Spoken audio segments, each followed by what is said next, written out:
Hello, everyone, and welcome to another installment of the PatORG podcast. The name change is pending, so feel free to send suggestions our way. We'll hopefully have it up and running by the start of next season. I am your host, or I should say, one of your hosts, Nico, of season 22 Amusement Park fame. First boot, so if you don't remember me, don't worry. With me co hosting is someone you should remember a bit better. It's my alumni and player of the season, Sarah. Hello, Sarah. How are you? Hi, Nico. I'm doing great. Excited to be back here with you. Very excited for today's guest. It's my winner pick from season 23. He did amazing. So I'm very excited for you to introduce our guest today. Yes, so if you didn't already figure it out, we are lucky enough to have with us today Marcus, your season 23 runner-up and winner of the titles of Hero and Underdog. Hello, Marcus. How are you? Hey guys, thank you. I'm glad to be here.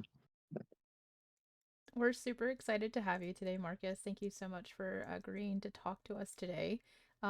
So something that we thought was kind of interesting about this season is all three people in the final tribal council played an org for the first time in season 23. So this was your first org, right?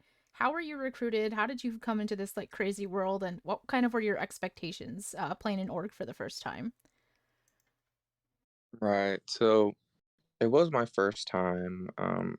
I I watch Big Brother, so I'll tweet about it sometimes, live tweet, follow the feeds and everything like that.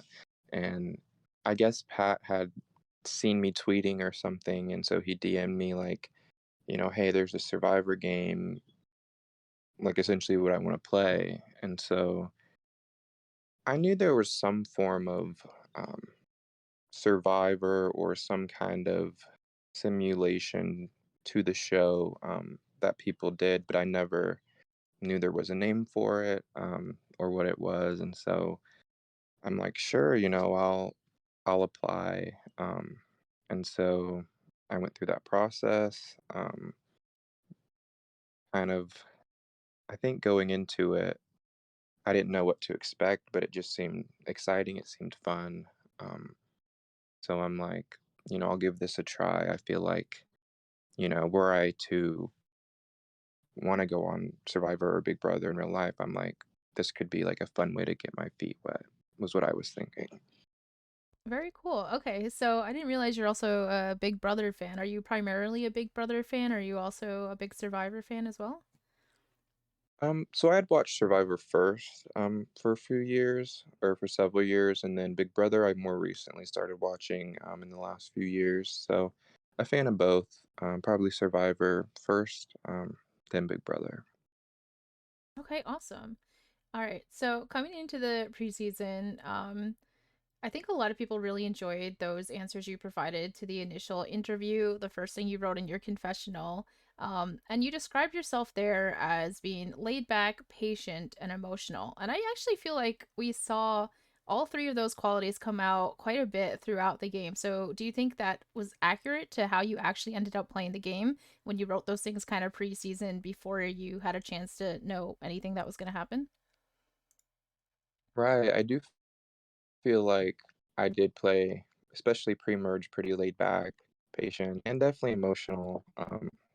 With that first Adrian vote and pretty much anyone else that I talked to who I voted out. And even with like my strengths and weaknesses, like I put as my weakness, like I'm not the most assertive, and I forget what I put for my strength, but it definitely showed up down the line, for sure. Yeah, so I feel like you were a really good you gave a really good assessment of yourself and how you would go on to play. It's almost like you kind of predicted what would end up happening. And like Sarah mentioned, you kind of used the adjectives that described you kind of ended up coming to fruition. But you also mentioned, yeah, just wanting to play fairly low key, not trying to get into the spotlight too much and relying on your social game. And I think that's definitely what we saw. Like, I feel like no one really had a bad word to say about you, and everyone seemed to like connect with you quite personally from what we saw whenever things were shared from DMs. So did you feel like being social was something that you were gonna try from like the get go to use? Yeah, I feel like it's a little bit different um, than I would usually think a social game would be. Like I think of big personalities like Carolyn and getting along with people, talking to people, and for me, like I'm a very introverted person. Like I'm not usually the first to message, and so trying to rely more on a social game, it was interesting because it didn't mean that because I like branched out to talk to people that I was talking to a lot of people, but I was trying to talk to the right people even outside of my alliance. And so I do feel like the people who I did talk to, I was able to genuinely connect with, whether we were together or not.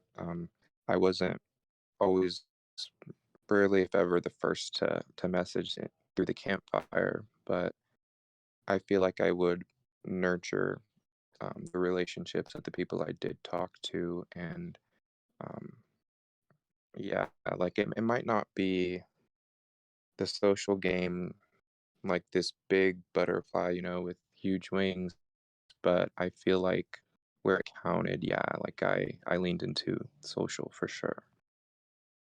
And I think that really worked well for you because sometimes you don't want to be that person that's in everyone's DMs. Otherwise, I think you go on to mention like throughout the season that when you find out about the campfire twist, that you don't want potentially the other tribes to kind of be able to compare notes. So you almost strategically pick and chose who you were going to speak to.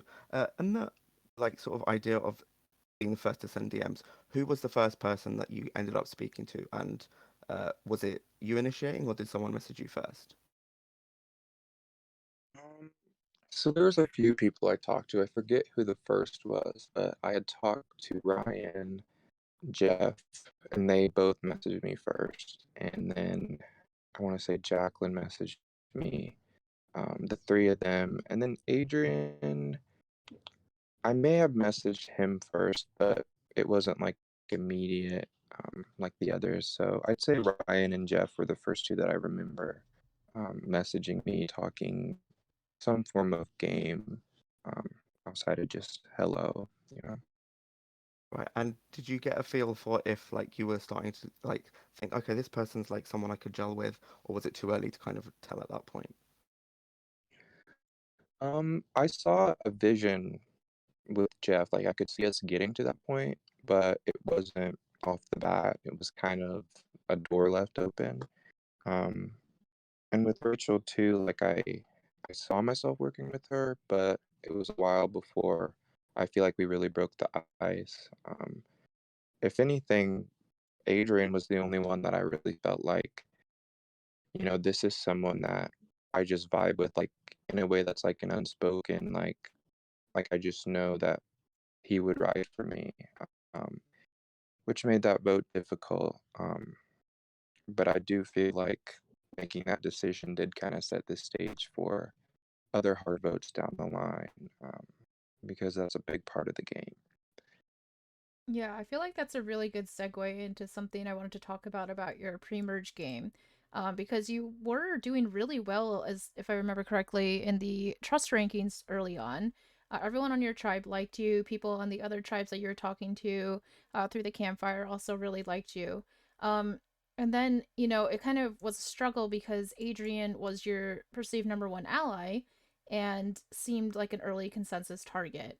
Um, and also, that seemed to echo later into the game too, where you seemed to be losing allies to votes, and you had to struggle with whether you wanted to make waves and try to protect them or not. And that all started with the Adrian vote. So, did you make a conscious decision like, okay, this is a consensus. I really can't make any waves here. I'm going to have to lose him. And how did you adjust your game, or did you, to just try to prevent that type of thing from happening in the future? Right. Like with the Adrian vote, so we had the first two challenges we had won. And then the third challenge, I think there was Adrian had like agreed to come on at a certain time and then he wasn't there. And so I ended up filling in that spot. And then Adrian was going to go with another group um, in a little bit or something like that. And so in my mind, I'm thinking, like, yes, I can trust Adrian, and I feel like I'm going to be to me and we could do something good, but I also want the tribe to be as strong as possible. And the thing was, like, I had a very strong tribe. Jacqueline was very strong in challenges, Leona very strong in challenges, Rachel very strong in challenges, Jeff, Ryan. It's like everyone. And so for me, it was like if there was just one other person who kind of stuck out or who it would make sense to kind of go for apart from Adrian, then I feel like it would have been different. Um, but everyone left in the game other than him had really showed up in the challenges. And so I guess for me, I'm thinking down the line, if I want to be winning immunity, um, then that's where I was going to lean. I did try to feel everyone out. Like, I think Jeff had like expressed to me that he was frustrated with Adrian, and that's where I got a little bit hesitant um, with pitching for him to stay. I don't want people to think I'm like this strategist or I'm controlling any votes because it was still early on. It's not like I couldn't make other connections like I did with Adrian. Um, and so it was hard voting him out, but I could kind of feel like, this is going to be what's best for the tribe. And I think going forward, we're all going to stay very strong versus splitting the tribe and having us be on different pages going forward. Um, I didn't feel like that was worth it for me. And in the future, I feel like I didn't necessarily learn from that Adrian vote. Like yes, I always did what was best for me, but in the emotional sense, I tended to get very close to people um, before voting them out, not really like in a game related way. Um, I do think it was the right decision though, because after that vote, like we did go on an immunity streak for a while, even with the tribe swap and everything. So it seemed to work out, um, as well as being able to build relationships with the others on my tribe. Yeah, I think one thing we kind of noticed throughout is that you seem to do build these really good relationships that it kind of seems like the boot order in a sense was a bit sort of cursed for you. I mean, I think Carolyn, to kind of not jump ahead too far, but I think she had you at her like number two trust rankings at the point that she goes. Um, you weren't happy to see, I think, Rachel go when she did, and obviously Adrian in that first spot was just not great, but you seem to just kind of always manage to hang in there. So I think that was really testament to like the bonds you did make with people seem to be really solid. That does make me just wonder though. So you had the I think Three Musketeers Alliance it was called with Adrian and also Ryan. Once Hmm. you seem to realize that Adrian is going to be the vote, I noticed that your trust rankings seem to kind of flip, and then Ryan even becomes second from bottom. So what was it that kind of made Ryan also become towards the bottom of your trust rankings after you kind of knew you were going to lose Adrian? I think with Ryan, I felt it was more of a gut feeling. Like I felt like he had played before, and I mean, he just gave me this vibe of like he's doing things in this game. And so that was with Ryan, like I think like through the campfire and I have some confessional like saying like I just have this feeling about Ryan. He seems kind of conniving, a little bit sneaky, and if he's on my side, cool. But I didn't know like in the long run if that was something, if I trusted him as much as I did the others. And so I think for me, I had started getting closer with Jeff. Jeff was close with Jacqueline, but I didn't know that Ryan and Jacqueline were very close to my own knowledge. And so I did have, Jeff, Jacqueline up there. I'm not sure where Ryan was, but I think because I saw like this solidness and in that trio, that I saw them as people to put higher in my trust ranking, essentially. Just kind of a feeling with Ryan. That makes a ton of sense given how you also talked preseason about not ever wanting to seem like you're being sneaky or quiet to the point where you were working stuff behind the scenes. So I understand why you were trying to avoid being associated with that kind of perception of someone. Um, and Nico brought up Carolyn a little bit, but she kind of played into your pre-merge game in a couple of different ways, which were both very entertaining. But can we talk a little bit about the infamous jungle situation, the Oh my god. misunderstanding, the lie? From a spectator's perspective, that was definitely like a pre-merge highlight. So from your perspective, can you tell me about like the conversation you had to her and what made you take it to think that there was some sort of like idol twist happening pre-tribal? Right. So Ryan had shared various things with the tribe because he was talking to John and through the campfire and everything. And so I kind of felt at this point like, okay, if I do learn something, it seems like we're at a point in our tribe where we're sharing it with each other, sharing information with each other. And so Carolyn and I are talking, and I hadn't been to tribal at this point. And she had said, like, yeah, before you go to tribal, like, this is what I remember reading. Before you go to tribal, like, she said, before I went to tribal, I was looking through the jungle and there was so much brush that I couldn't find anything. She said she was looking for an idol in the jungle. So I was like, okay, maybe there's some kind of server that I'm not aware of that when you go to tribal maybe opens up, or maybe she found something. I didn't think too much of it because I'm not very familiar at all with orgs or twists or anything. So I told my tribe like, hey, Carolyn told me this. I don't know if this is like a for sure thing, but this is what I heard, just something to think about. Mm-hmm. So 50 minutes later, like I had been rereading it because I'd gone through different messages with people. It seemed like that they just didn't totally seem to be understanding why that would be a thing. And so I went back and I reread it, 15 minutes. I'm like, okay, guys, actually, I think this was just like a metaphor, a misunderstanding. And so, but at that point, from what I understand, Ryan had told John about it, which then eventually got back to Carolyn, and John thinking that Carolyn was like making it up, that that was something that she was really pitching to me and that it was a lie. And um, I know Ryan was just ready to stir the pot. And so Carolyn and I had actually had a phone call, and I didn't even know Ryan and John were communicating that much. And, she was really emotional and upset.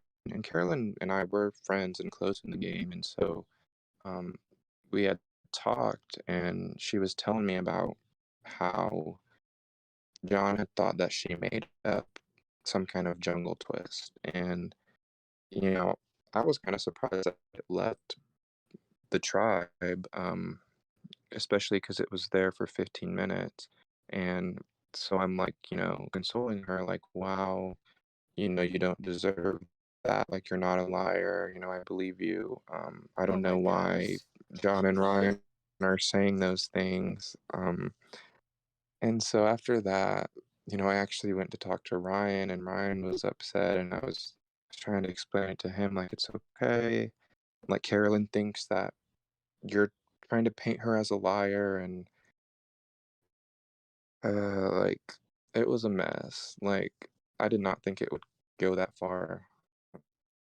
Yeah, it really Anyway, escalated so quickly. Um, Nico, did you want to weigh yeah. in on the jungle situation?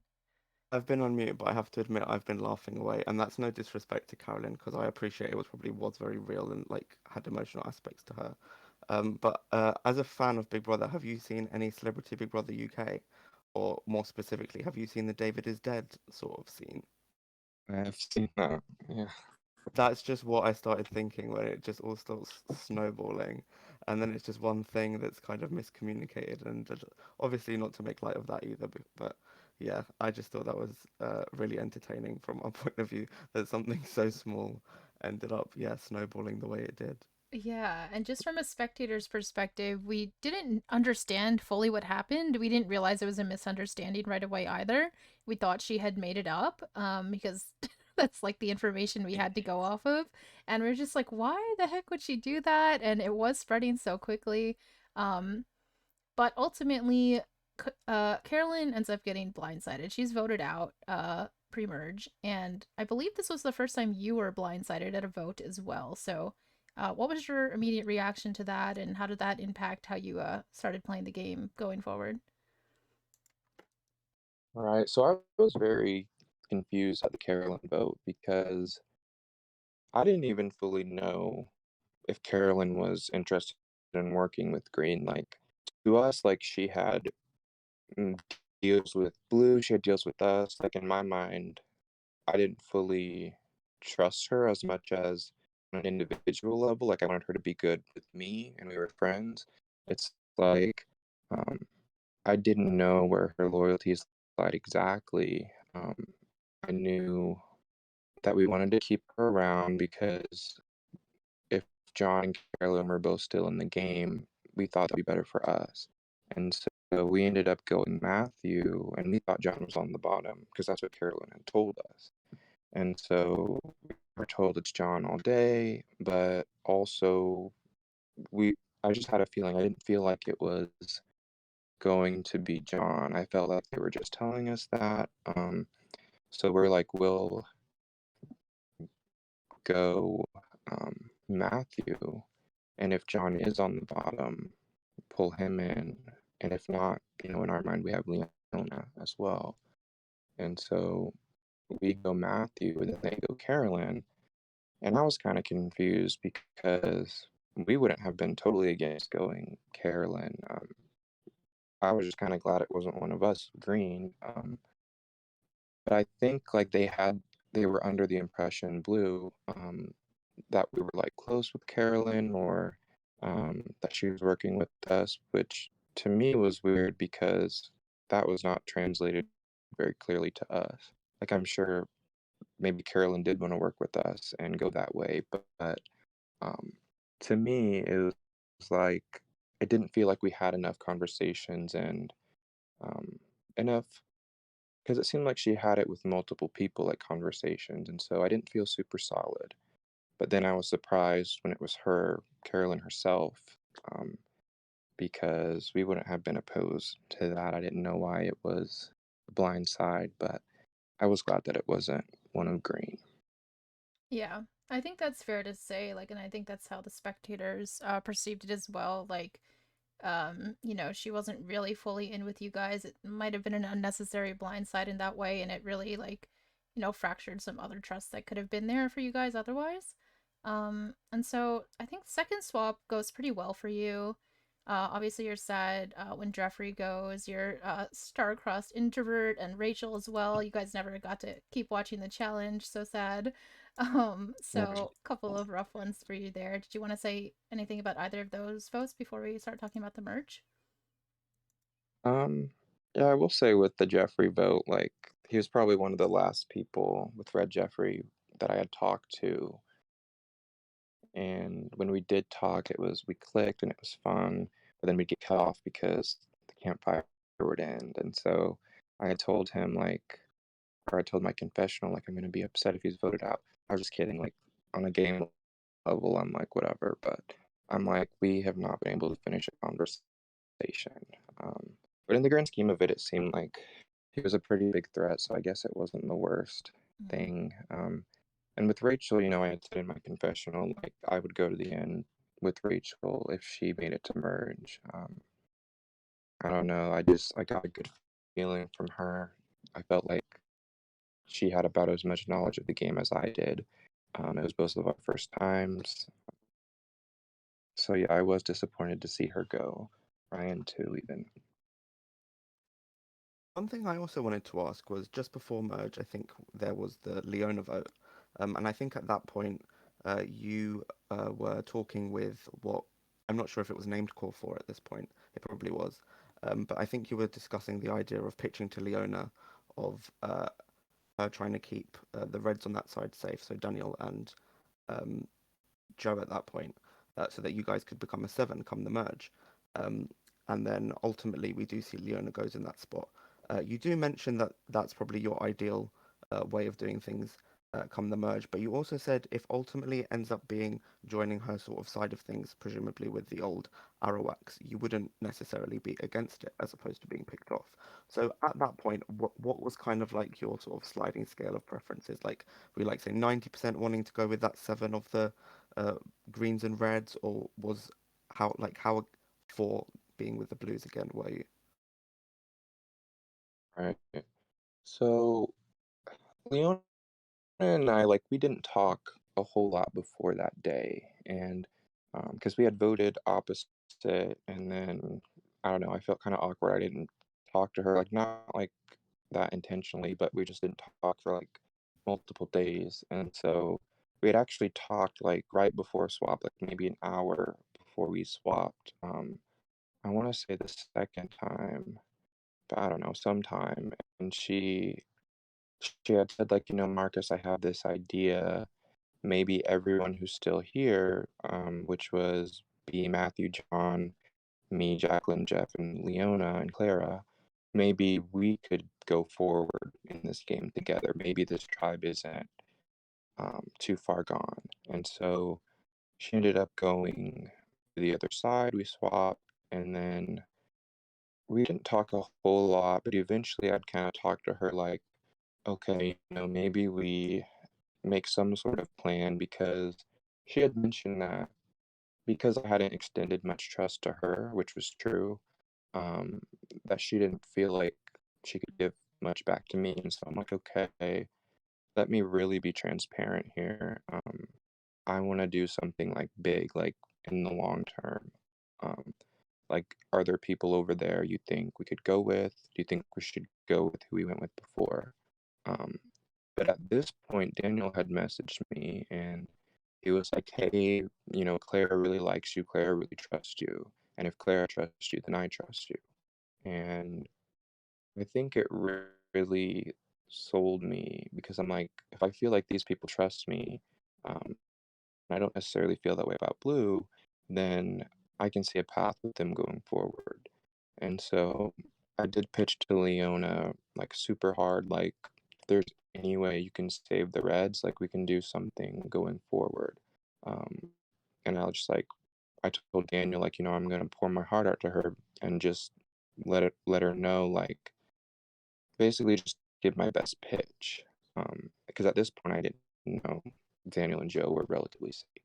And so I had pitched to Leona, and then she ends up going home.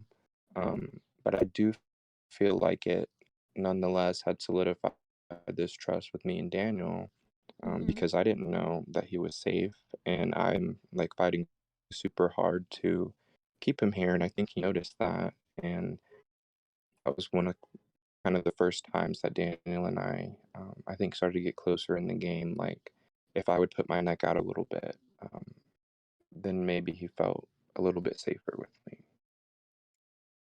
That's really interesting. I Yeah. didn't realize you guys had set that up sort of pre-merge, so that kind of makes a little more sense in terms of when you get to the merge and you're setting up sort of these layered alliances, including the Swifties Six.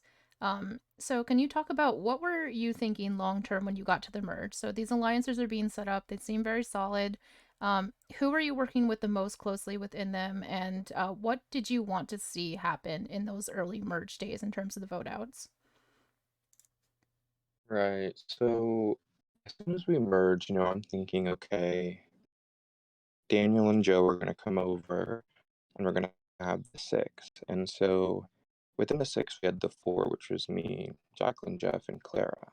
And so I didn't really know how it was going to go. Like, in my mind, it didn't make sense for Daniel and Joe to keep going with us. But I was like, as long as they think that they're good here, why not continue? Like, as far as other paths, I feel like this is good for now. And so, we had voted together that first vote on Sarah, and then with John. Um, and it's like I expected them at some point to realize that, like, they're not in that four. Because Daniel had a very good, like, instinct. He seems like he could always pick up on what was going on. That's a lot of why like I didn't lie to him very often because I felt like he'd just know. And so I didn't though think that they would switch that early. Um, Usually you watch Survivor, someone's on the bottom of a six. It's not usually a 10. I would think that, there's some kind of big move made. And so for me, I am thinking in the back of my head, like, Marcus, you got to be careful. And so I was close, continued to build my relationship with Daniel, talk to Joe. So if there was a blind side, and this has been since the beginning of the game, like if there was a blind side, it would probably be Jeff over me because Jeff had been more outspoken about strategy. And don't get me wrong, if there was any way I could save Jeff, I would have. But I did feel like he was a shield for me in the game. And as long as he was in the game, I felt a little bit better. Yeah, that's all really helpful to know. So you do end up coining the name even this for the Swifties 6. And you do seem someone who's kind of put a lot of stock into being loyal with the people once you get with them, at least up to a point. And you mentioned that 10 seemed a bit early to potentially be turning on that. So in your mind at that point, how far did you see it going? Was it for you potentially going to be the final 6, or was it too early to kind of make that call yet? Um, so for me, I was open to going to the six with them. I think for me, it was trying to get a feel for do they feel good going forward in the six? What do they think? And for me, I didn't realize how many connections they had with Blue, Daniel especially. And so I didn't always see them um, building these relationships that quickly, after merge. But, little do I know, like Daniel had these pre-established relationships with them.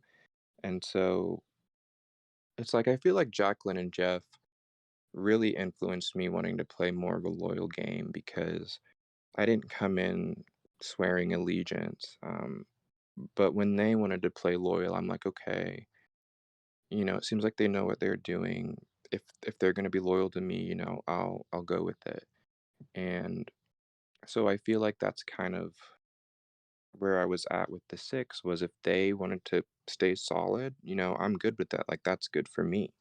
Um, but I feel like it was also just trying to get through one vote at a time. And also, we thought that Clara was making them feel comfortable. And so I think that was another thing we didn't take into account. I could have seen the six going to final six. But beyond that, I guess I hadn't thought too deeply about if they turned when they would turn, maybe eight, nine is usually when I feel like something like that would happen. So it's interesting that you were setting yourself up, sort of to be shielded by Jeff as well. So he does end up going out before you. He's blindsided. Clara, Daniel are allegedly blindsided by it as well, when we know that's not true now. So how did that vote impact things? And especially with like Jacqueline, did you guys discuss pivoting your strategy at all after Jeff went out? So yeah, the Jeff vote was easily the most I've been blindsided in the game. And, I was thinking before that vote, Marcus, you can't get comfortable and because I felt really good about the vote. And then, the votes started rolling in, Jeff, Jeff, Jeff, and all the way. And I was shocked. I knew Jeff was shocked because he was barely kind of getting words out.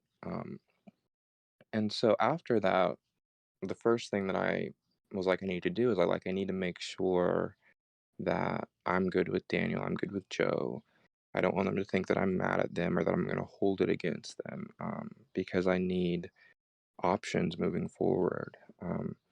So Jacqueline and I didn't talk a lot like in DMs. We did talk in the core four chat, me, Jacqueline, and Clara, because we were all still solid, or so Jacqueline and I thought at that point.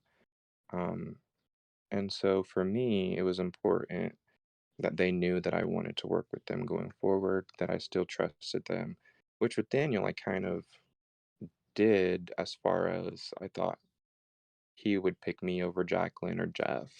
Not necessarily that he'd take me over Joe or Clara. But I did feel okay moving forward that there was a path for me. I could squeeze my way in here, squeeze my way in, and continue to get a footing in the game. And I felt like, if I was kind of standoffish, that I'd be the next to go, potentially. And so my strategy at that point was to try to mend that five and to keep us solid. Because I was willing to forgive if they'd, come back to us, I guess. And I think that really did come. Oh, sorry. I think that did come across, and I think you being honest a lot.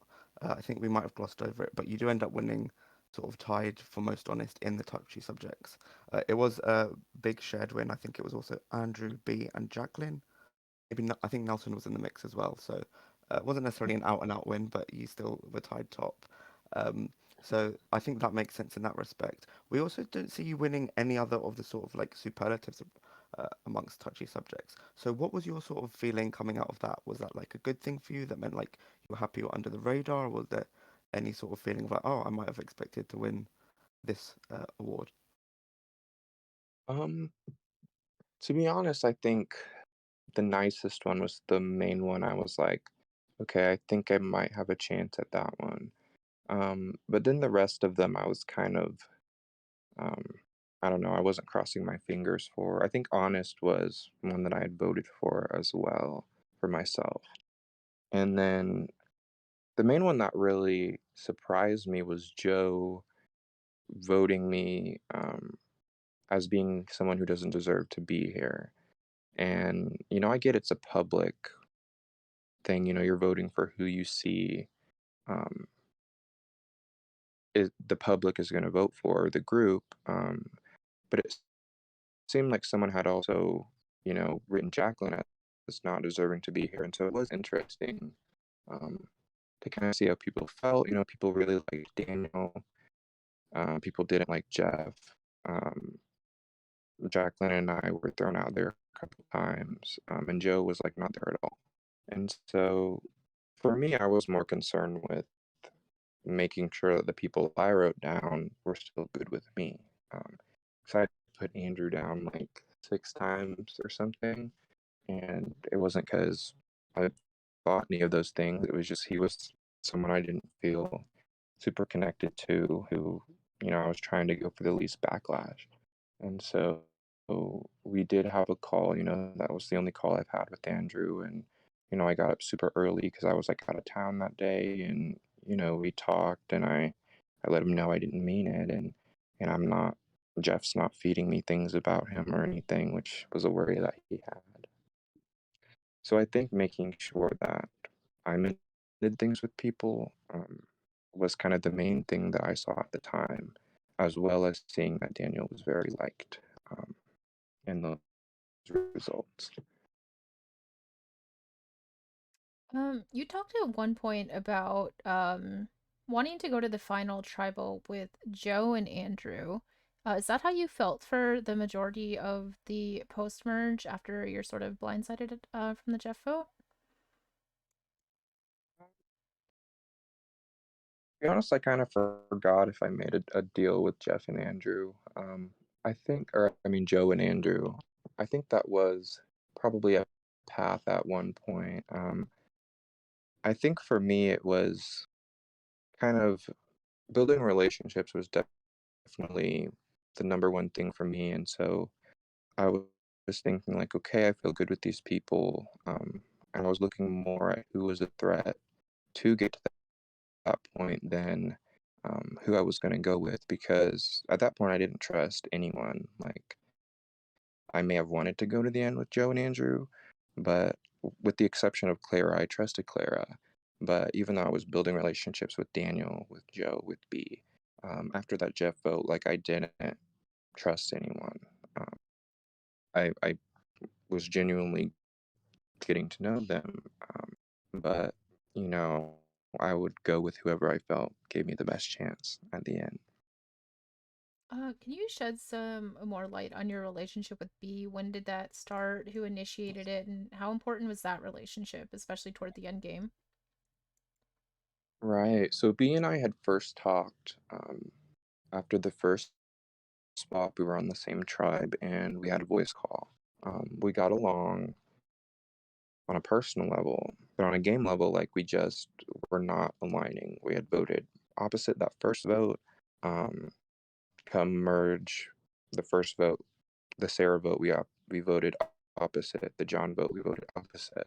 The Jeff blindside, but we were always trying to get to a point where we could work together, where something would work out. So I left the door open, she left the door open, and I think we had the same kind of thought process. And if she came for a green, that it wouldn't be me was what I was hoping for. And we had talked about this because she felt the same way, that if I went for a blue, that I wouldn't want it to be her.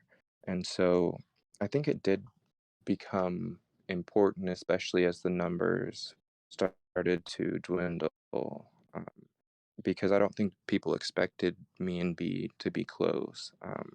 But I think we just had a respect for each other in the game, whether we were aligned or not. I wanted to make sure that I was closer with B than anyone else I was aligned with. So if I did need to step out and do something, um, she'd want to do it with me. And so I think it really showed in the Jacqueline vote, because she ended up telling me about the vote, and that it was going to be a split. And I felt like after that, like I could trust her to a degree, because I didn't trust anyone except Clara. But I did feel like building that relationship, not giving up on it because it was hard, really did benefit my game, and I think maybe caught some people off guard as far as how close we were. Yeah, so you mentioned the Jacqueline vote, and I think that was the vote that kind of got a lot of us excited about where you were going to go. So this is where we see as you mentioned, where you and B were going to try and keep each other safe from your respective sides. You and B and Daniel make the our trio alliance, and I thought that was very cool, where you're all representing one of the original tribes, and this idea of yeah, just everyone keeping an eye out for each other. You don't necessarily have to agree on the vote, but you try and sway it away from each other if it was to go that way. How did so you mentioned I think that this kind of grew from just enjoying each other personally, but what kind of got you to the point of thinking that you could pitch it to the other two of them that this could all come together? Um,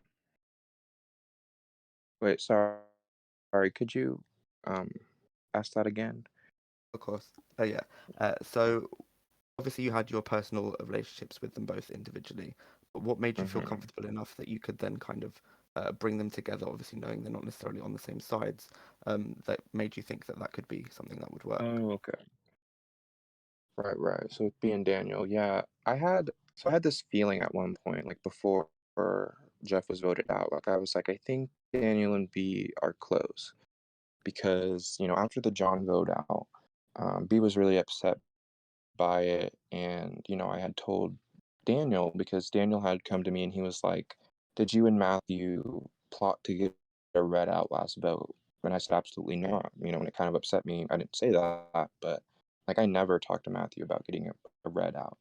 He was like, "Okay, interesting, because I'm hearing other things." And I'm like, "Okay, so are you talking to B? Did B tell you this?" And I talked to B after the show. She did just make that up. And he was like, "Well, I don't really want to say, but why do you think it's B?"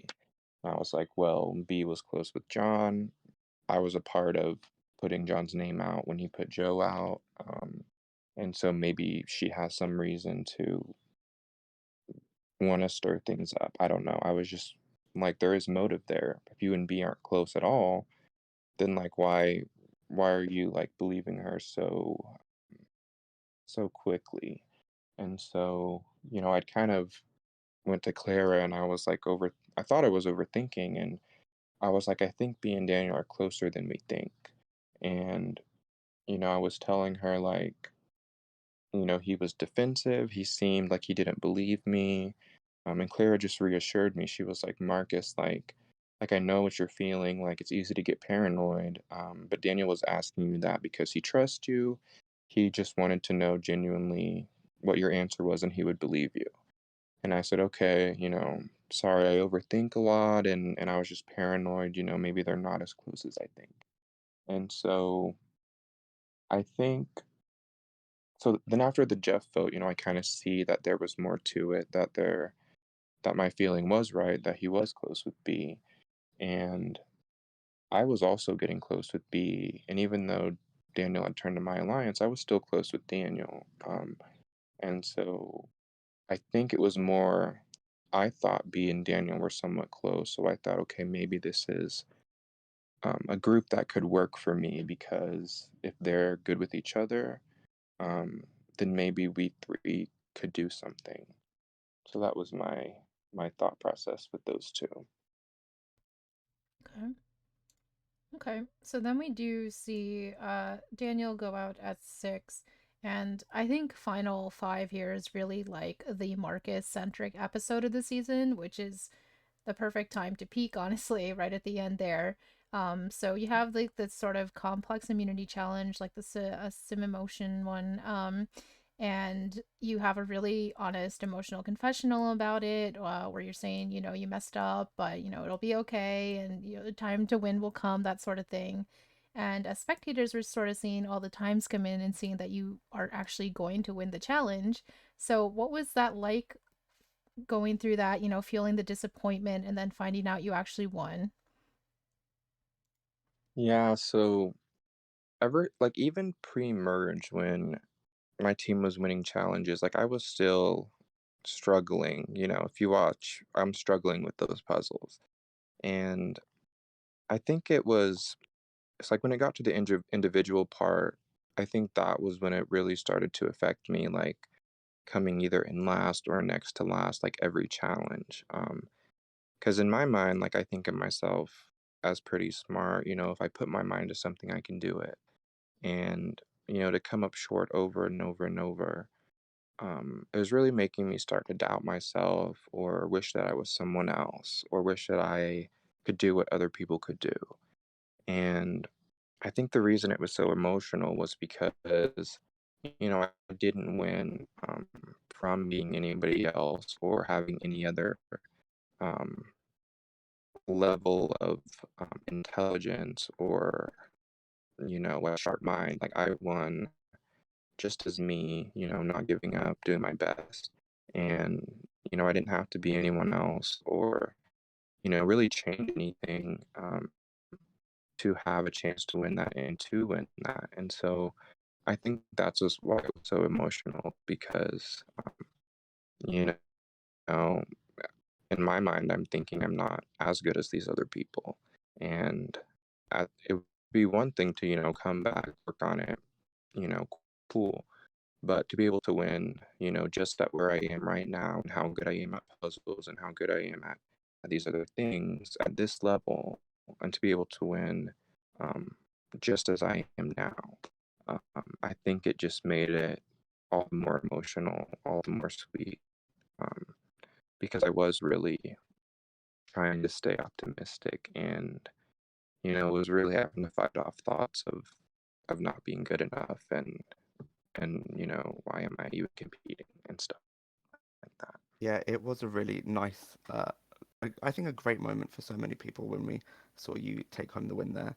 I'm someone who, for whatever reason, just managed to remember from preseason you spoke about sort of not appreciating when people are being pessimistic. So to be able to see you kind of have that sort of internal struggle and then kind of come out the other side, but then also get the win as well, it was just a really nice feeling that that kind of came back to that sort of high point moment. That's like where it would be in the finale in the real show. So I really, really personally enjoyed that moment, and it was one of my highlights for the season for sure. Um, Thank you. we do go on into the final four. So Joe is voted out here. So where you originally had Joe in your final three potentially as someone you might be able to sort of get votes against if he was the villain, what kind of made you want to land on the side of getting rid of Joe here?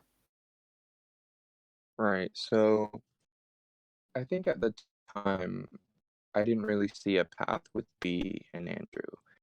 Um, I was trying to. I remember when I wrote that confessional about if Joe was the villain or if the jury was mad at him. It was very impulsive when I wrote that. It was very just off the top of my head. If I had to choose a path. And so once we got to the four, I was thinking of it as, okay, how would I do if Joe won immunity till the end? And how would I do if he were not to win immunity? And so I think when there was an opportunity open where it's like, oh, maybe I don't have to position myself to go with Joe and Andrew if there's an instance where Joe doesn't win. And so I think I had always seen Joe as a threat, but I didn't always see a way to take him out. And so when I talked to B and Andrew and they were on the same page, I was like, I definitely, something just switched. And I think I just saw him winning at the end if he made it. But especially in the last challenge, like I'm thinking, who am I going to have a chance against in that challenge? Who is the person I want to go to the end with, going to have the best chance with? And so voting Joe out was more because he had won, what, two or so immunities at this point and had been very consistent. Um, so I think we felt like it would be the only chance to get him out. Mm-hmm.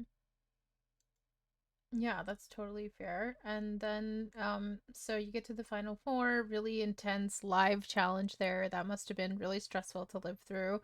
It ends up coming down to Clara and B there. So can you talk through how the discussions went with everybody for that final vote out of the season where B goes? Right. So I thought it was going to be more of an uphill battle on at least trying to escape fire because I felt like Clara was open to keeping me. But when I talked to B, it didn't really seem like she was putting much fight into thinking she could stay or um or potentially getting to the end. And so like I always kind of had this worry, like, I have to always kind of be on my game, like it could be me. But I felt like she had just felt really defeated and she had talked with Clara. She never really tried, from what I understand in their conversations, to really put me out there. Um, and Andrew had been very honest with me all season, and he was open to getting B out. So it didn't seem like there was a lot of pushback or scheming to get me out. Um, like even with her last vote, it was Andrew that she voted for, and so I think she kind of felt like she had lost at that point. After that final Mm-hmm. challenge, she had mentioned that she had been in that position before and the same thing had happened. And, that's why we kind of had that day where we, were pretending we were in the final three and we were at the end together. But I feel like I could just kind of hear in her voice, like she felt like she didn't have a chance. So, I kind of kept my ears open and was preparing for fire all the way up to the last point. But, she was telling me all day, Marcus, you're going to stay. I'm going to go. Um, Yeah. so, And I think that's also just a testament to, the social bonds you had built to that point. It was a surprise to us that um, Andrew was willing to vote for B there and that B was willing to vote for Andrew over you. Um, so I think that really goes to show that the breakfast you guys did was really sweet, along with the mm. rites of passage at the final four there.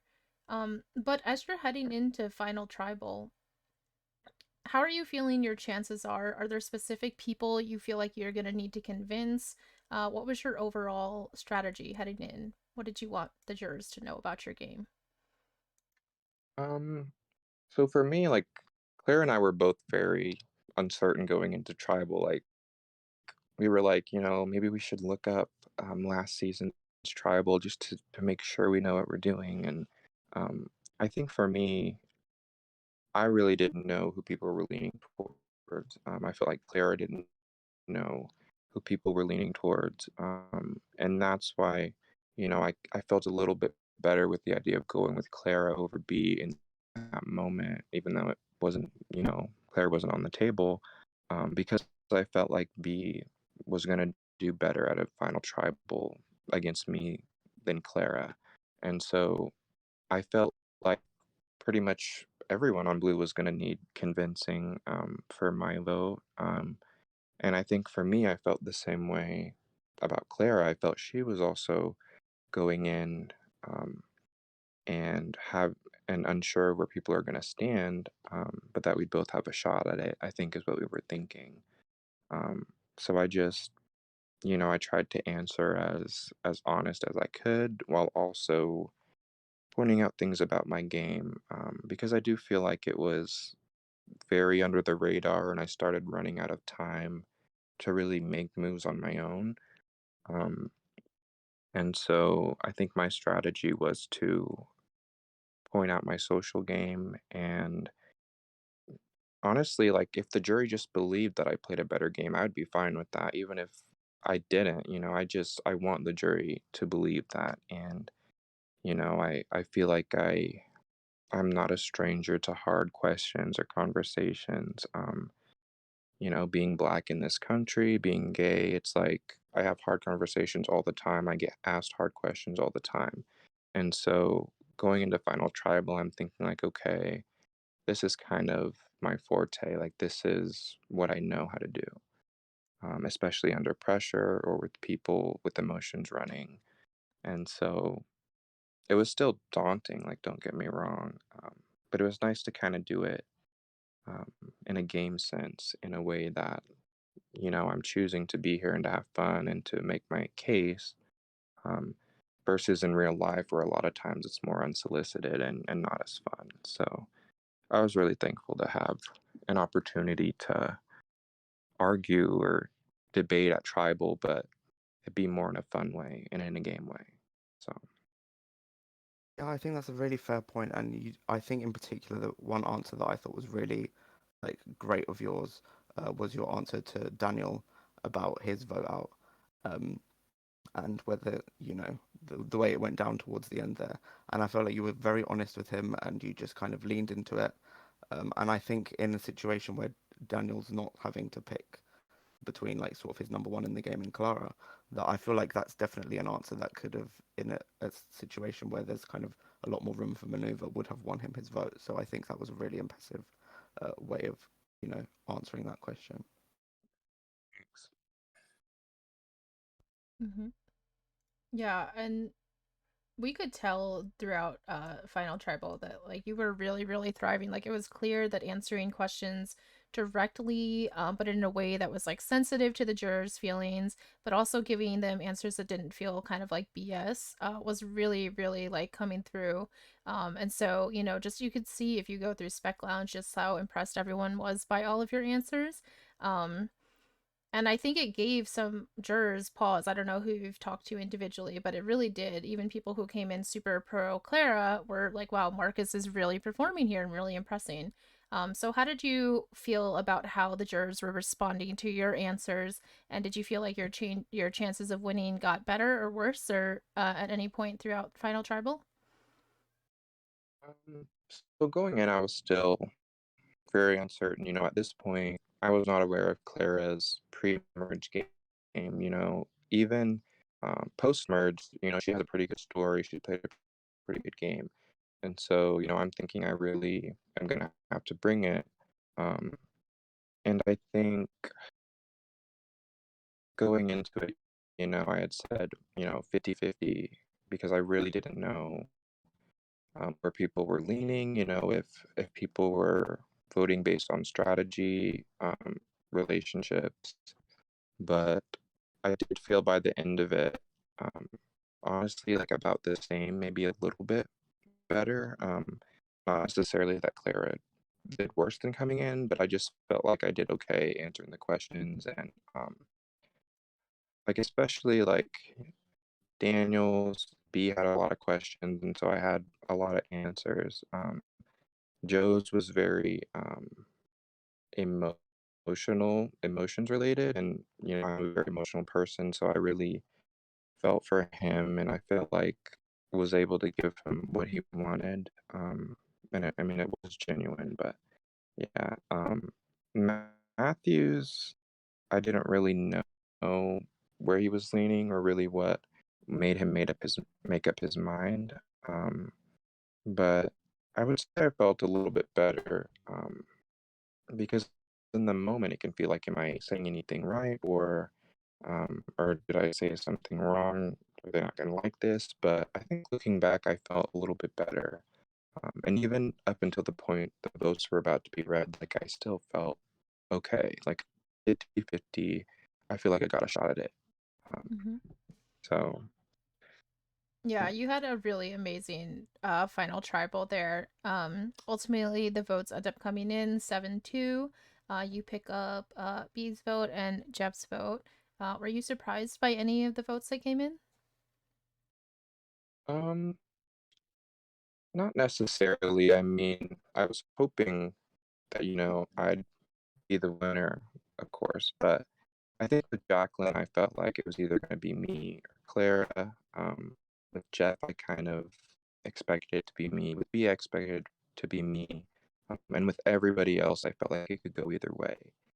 And so when Clara had talked about her game pre-merge, um, I guess in my mind, I'm still just thinking like, have I answered these questions well enough to sway any of their votes, especially the Blues, because I kind of knew Daniel was voting Clara, and so I kind of was hoping I would get Joe's vote because I didn't really know if he was really giving me a chance at the end or if he just kind of wanted an answer and he was going to go Clara.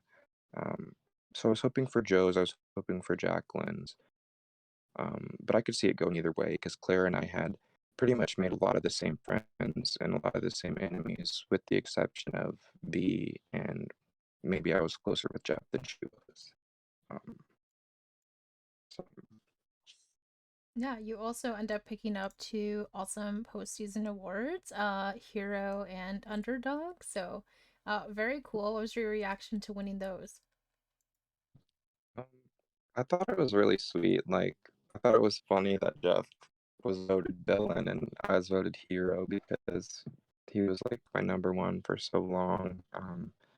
And Underdog, I thought it was really sweet because, I did have my alliance members voted out fairly early, to then proceed to go to three. And so I was honestly really surprised, and really flattered by like the Spec Lounge chat and all the love and everything. Like everyone was super sweet. I kind of forgot there was awards until he started listing them and stuff like that. And so, I was really honored and, made me happy.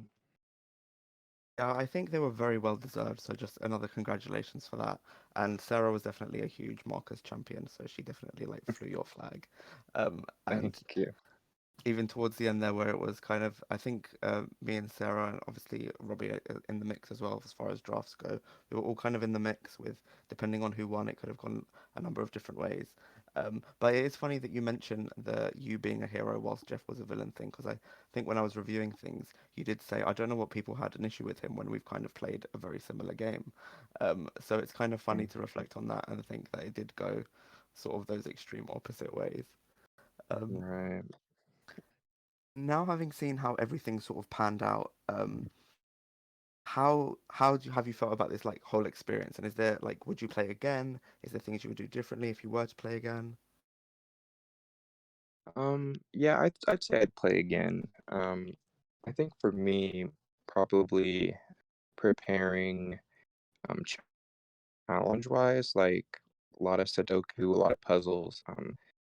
Like I like the idea of coming back to win, and I would, but also, I mean, like I would want to, um, but also like getting sharper in the challenges. I feel like that would be my goal, like to redeem myself in puzzles and in, other challenges that like I struggled with, just to kind of use those moments to use them as stepping stones rather than just something that drags me down. And so it can kind of be my motivation. going into another season. Um, as far as if I would do one soon, like I'm not sure. If you would have asked me like around 6, I'm like, I'm not ever playing one again. But a couple of days after the finale, I was like, I miss it. Like, it'd be fun to do one. Withdrawals kick in, don't they? Yeah, exactly. Awesome. Well, is there anything else you want the spectating community to know about your game, or any last thoughts you have? Um, I guess just thanks for watching. Whether me or someone else, like I wasn't always as aware of how involved spectators were, and so it's really sweet to kind of see messages and reactions. I would say like if someone hasn't played an org before and they are wanting to play one, I would say like make up your mind at the beginning. Are you going to stick with your allies you're loyal to all the way, or are you willing to cut anyone? Because that decision is going to have to be made at some point, and I think you got to prepare yourself if you're going to be willing to do anything for sure. That's such a great point, because in season 22, I had similar situations where, you like I would get so excited to cut allies, but then once it happened, I felt so awful, and nothing can really like prepare you for it. So that's a really, Right. really good point, that you need to kind of like set that like yourself up emotionally, even just to be able to do that kind of thing successfully and be able to keep playing in the right mindset. So really, really good point. Um, Thanks. yeah. So hopefully we'll have you around to spectate. Season 24 is going to be happening soon. We got a really fun theme coming up for that. Even though I really enjoyed the camp theme as well, I thought that was a lot of fun. Um, Mhm. so yeah, hopefully we'll see you more in Spec Lounge, and get to judge all these new people coming in for season 24. Right. For sure. I'm excited to be a spectator this time. Take a seat and watch. So It really is so fun. We get to again, yeah, go on the other side and just take it a bit more chill this time. But sometimes it's just as much work. But either way, it's been so nice speaking to you, Marcus. Thank you for giving us your time today. Hopefully, we probably should have preempted you how long this could have gone to see if you actually had plans. But thank you so much for giving us the time that you did. And yeah, any closing thoughts? yeah, well, thanks for having me on here. I was excited to come on. I feel like it's a lot more fun to talk about the game looking back than when you're making them in the moments. But um, yeah, I don't think that's about all. Thanks for having me. I look forward to whoever you're gonna interview next. Thank you very much, Marcus. It was a pleasure hearing more about your game. You really did play such a great game, especially socially. Hearing how you set yourself up was really, really impressive. And we all had a great time spectating you. So thank you again for your time. Thank you, Nico, for being here. And we'll see everybody next time. Bye.